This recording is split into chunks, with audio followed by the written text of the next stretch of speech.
Hello students, welcome to nighting guide channel. मेरा नाम है नैतिक चौधरी। मैंने सी में 99+ परसेंटाइल स्कोर किए हैं। आप उसका रिजल्ट देख सकते हो और आप देख सकते हो फिज़िक्स में मेरे 99.37 परसेंटाइल है, केमिस्ट्री में 99.81, मैथमेटिक्स में 98.04, ओवरऑल परसेंटाइल मेरे 99.15। इस वीडियो में मैं आपको फिज़िक्स के बारे में इंफॉर्मेशन दूंगा। एक सच बताओ, हर साल हज़ारों स्टूडेंट फिजिक्स से डरते हैं और कुछ स्टूडेंट तो बस 15 से 20 दिन पहले एग्ज़ाम के फिजिक्स की नोटबुक खोलते हैं और सर से कहते हैं कि सर फिजिक्स ही नहीं हो रही। लेकिन क्या आपको पता है, हर साल बहुत सारे स्टूडेंट 95+, 98 और 100 के मार्क्स लेकर आते हैं। डिफरेंस यहाँ पे इंटेलिजेंस का नहीं होता, बल्कि यहाँ पे डिफरेंस होता है स्ट्रैटेजी का। आज की वीडियो में मैं आपको वही कंप्लीट रोड मैप दूंगा जिससे एक एवरेज स्टूडेंट भी 90+ मार्क्स तक पहुँच सकता है। इस वीडियो को बिल्कुल भी स्किप मत करना, क्योंकि मैं एंड में वो 5 मिस्टेक बताऊंगा जो 90% स्टूडेंट हर साल रिपीट करते हैं। अगर आप महाराष्ट्र HSC बोर्ड्स की प्रिपरेशन कर रहे हो और उसमें फिजिक्स के बारे में आपको कुछ नहीं पता, तो मैं इस वीडियो में फिजिक्स का कंप्लीट गाइड दूंगा, चाहे आप 0 से स्टार्ट करो या आपकी प्रिपरेशन स्टार्ट हो चुकी हो। ये वीडियो आपके लिए कंप्लीट गाइड है और इस वीडियो के बाद आपको कोई अलग स्ट्रैटेजी देखने की भी ज़रूरत नहीं पड़ेगी। इस वीडियो में मैं कवर करूँगा chapter order, daily time table, PYQ, formula revision, numerical, paper presentation tips और भी बहुत कुछ। तो नोटबुक लेकर बैठिए, क्योंकि ये एक मोटिवेशनल वीडियो नहीं है बल्कि एक पूरा रोड मैप है। सबसे पहले हम समझते हैं कि फिजिक्स में स्टूडेंट्स फेल ही होते हैं। सबसे पहला मिस्टेक है कि सिर्फ गाइड को रटना, और इससे आपका काम नहीं बनता HSC बोर्ड्स के लिए। ऐसा इसलिए है क्योंकि फिजिक्स कोई रटने का सब्जेक्ट नहीं है। इसमें पूरा कंसेप्ट, एप्लीकेशन सबको समझना पड़ता है। मिस्टेक नंबर 2, सिर्फ न्यूमेरिकल को सॉल्व करना। थ्योरी वीक होगी तो कंसेप्चुअल क्वेश्चन, डेरिवेशन में प्रॉब्लम होगी और वो गलत हो सकते हैं। मिस्टेक नंबर 3, फार्मूला को याद न करना। फिजिक्स एक फार्मूला बेस्ड सब्जेक्ट है। अगर आपको फार्मूला बिल्कुल भी नहीं पता तो आपका अच्छा स्कोर लाना बहुत मुश्किल हो जाएगा, क्योंकि अगर आपको फार्मूला बिल्कुल भी नहीं पता तो आप न्यूमेरिकल सॉल्व भी नहीं कर पाओगे। Mistake number 4, previous year question को इग्नोर करना। अगर आप PYQ को प्रैक्टिस करोगे तो आपको बोर्ड का पैटर्न समझेगा और बोर्ड क्वेश्चन को रिपीट भी करता है। और अगर आपने प्रीवियस ईयर पेपर सॉल्व नहीं किए तो आप अपना सबसे बड़ा एडवांटेज खो बैठते हो। मिस्टेक नंबर 5, रिवीजन नहीं करना। फिजिक्स एक बार पढ़ने से याद नहीं हो जाता, उसको बार बार रिवाइज करना पड़ता है। रिवीजन ही फिजिक्स में रिटेंशन की है। अब बात करते हैं कंप्लीट रोड मैप की। इसमें 3 इम्पोर्टेंट स्टेज है।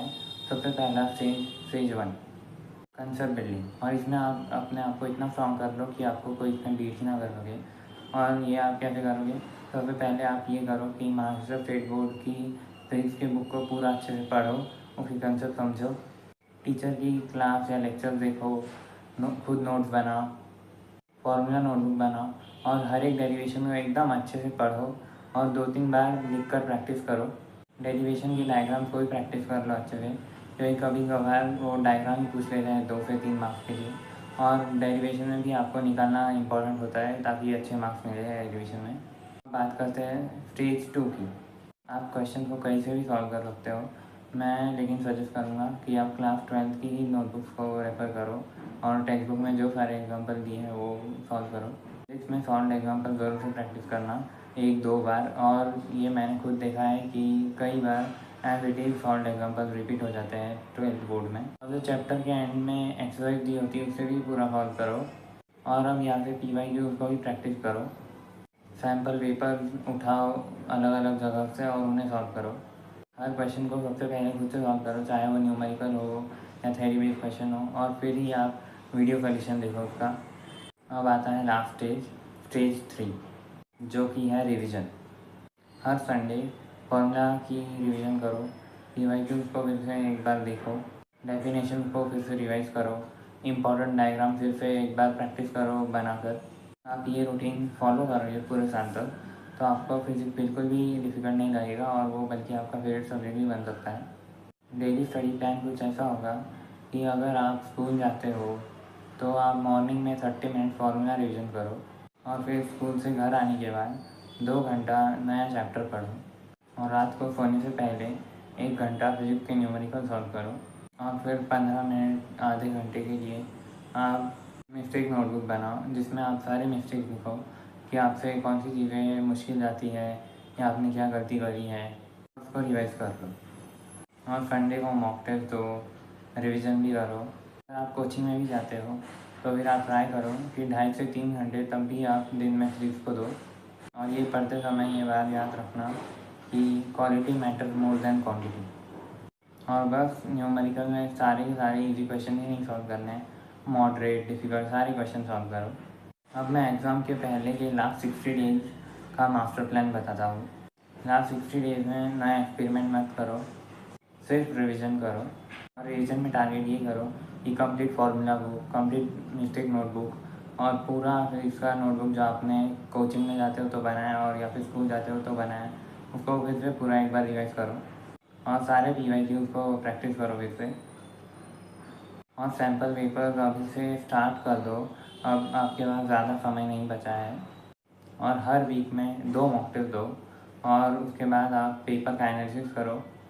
अगर मान लो आपके एक पेपर में 20 मिस्टेक्स होती है तो आप ये ट्राई करो कि अगले पेपर में आप 20 मिस्टेक वो सारी रिपीट ना करो। और इसी चीज़ को इम्प्रूवमेंट कहते हैं। एग्ज़ाम हॉल की स्ट्रैटेजी अब मैं आपको बताता हूँ।